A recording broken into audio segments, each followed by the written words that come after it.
வணக்கம். நம்ம வாழ்க்கையே அப்படியே புரட்டி போடுற சில ஆஹா தருணங்கள் இருக்கும் இல்லையா? அந்த மாதிரி மொமெண்ட்ஸ் பத்தி நம்ம எல்லாரும் கேள்விப்பட்டிருப்போம். ஆனா, அந்த தருணங்களுக்கு பின்னாடி இருக்கிற சயின்ஸ் என்னன்னு யோசிச்சிருக்கிறீங்களா? வாங்க, அத பத்தி தான் இந்த பகுதியில நாம ஆழமா பார்க்க போறோம். இந்த வரிகள் இது சைக்காலஜிஸ்ட் விக்டர் ஃப்ராங்கிள் சொன்னது.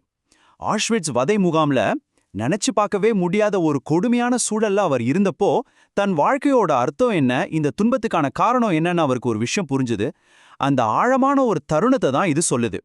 பாருங்க, ஞானோதயம்ங்கிறதோட சக்திக்கு இதை விட ஒரு சிறந்த உதாரணம் இருக்க முடியுமா? அப்போ இது நம்மள ஒரு முக்கியமான கேள்விக்கு கூட்டிட்டு வருது.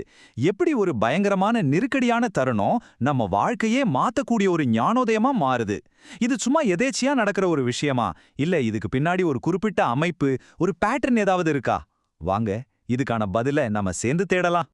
சரி, அப்போ ஒரு ஞானோதயத்தோட வரைபடம், அதோட ப்ளூ பிரிண்ட் என்னன்னு பார்ப்போம். இது நாம நினைக்கிற மாதிரி ஏதோ திடீர்னு வர ஒரு நல்ல ஐடியா மட்டும் கிடையாது. இதுக்குன்னு ஒரு குறிப்பிட்ட கட்டமைப்பு, ஒரு ப்ராசஸ் இருக்கு. ஆராய்ச்சியாளர்கள் ஞானோதயத்தை எப்படி வரையறுக்கிறாங்கன்னா, இது ஒரு திடீர், நாம எதிர்பார்க்காத ஒரு மாற்றம். அது நம்மள பத்தியும் சரி, இந்த உலகத்தை பத்தியும் சரி, நாம் ரொம்ப ஆழமா நம்பிட்டு இருக்கிற விஷயங்களை நிரந்தரமா நல்ல விதமா மாத்திருமா. இது சும்மா மேலோட்டமான மாற்றம் கிடையாது, உள்ளுக்குள்ள நடக்கிற ஒரு முழுமையான மறுசீரமைப்பு. ஆய்வுகள் படி பார்த்தா உண்மையான ஞானோதயங்கள் ஒரு குறிப்பிட்ட பேட்டர்னை ஃபாலோ பண்ணுதான்.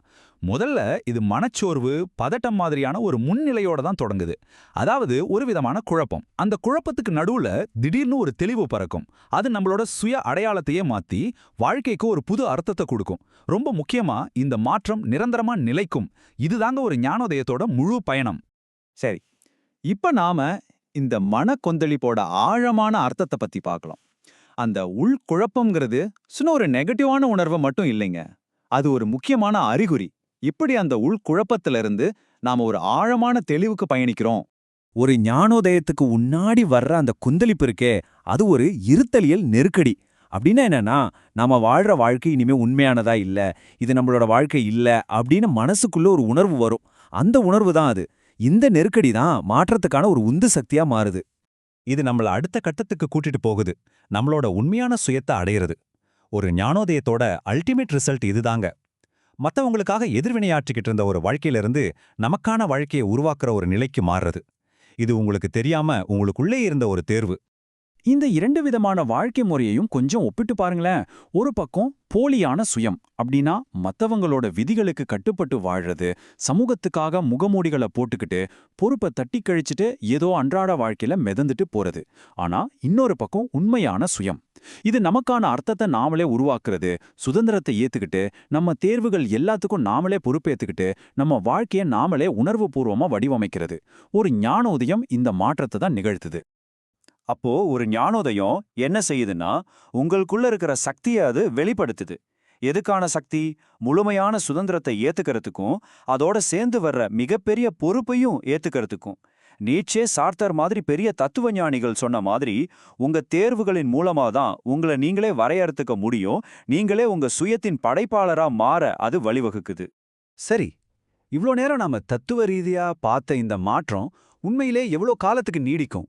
இது சும்மா ஒரு தற்காலிகமான உணர்வா? இல்லையா? ஆராய்ச்சி இதுக்கு என்ன பதில் சொல்லுதுன்னு பார்க்கலாம். முக்கியமா ஒன்னு தெரிஞ்சுக்கோங்க, இது ஒரு தற்காலிகமான மனநிலை இல்ல, இது ஒரு நிரந்தரமான மாற்றம். 93% இந்த நம்பரை பாருங்க, என்னவா இருக்கும்னு யோசிக்கிறீங்களா?